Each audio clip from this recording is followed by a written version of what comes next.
صحرایی ګل.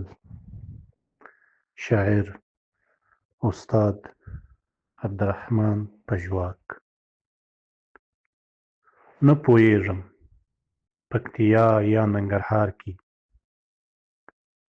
نه پوهیږم پکتیا یا ننګرهار کې، ارغنداو یا د هري رود په کنار کې، په بختي کې، نسایا یا زرنکا کې، کاپیسا کې، په واخان یا لمپاکا کې،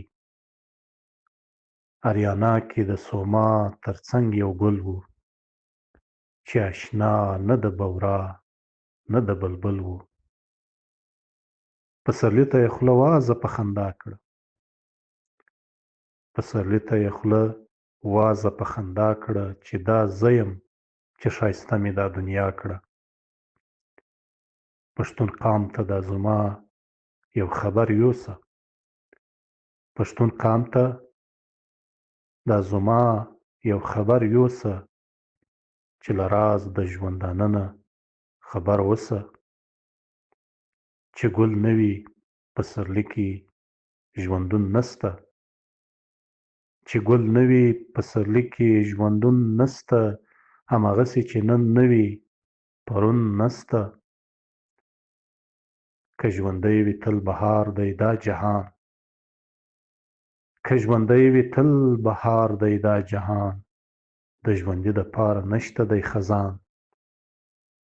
او لږ ژوندی سه سر د کاڼو نه بهر کړه، لږ ژوندی سه سر د کاڼو نه بهر کړه، د دنیا په غوړېدلي باغ نظر کړه.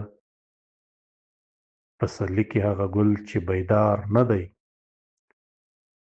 پسرلي کې هغه ګل چې بیدار نه دی، پسرلي کې هم خزان دی بهار نه دی. پسرلي کې هغه ګل چې بیدار نه دی، پسرلي کې هم خزان دی بهار نه دی.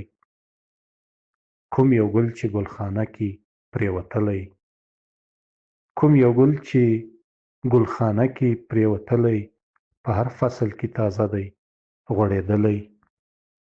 له دنیا نه ګلخانه جوړه کړه ځان ته، له دنیا نه ګلخانه جوړه کړه ځان ته، نظر مه کوه بهار ته او خزان ته، نظر مه کوه بهار ته او خزان ته. ډېره مننه.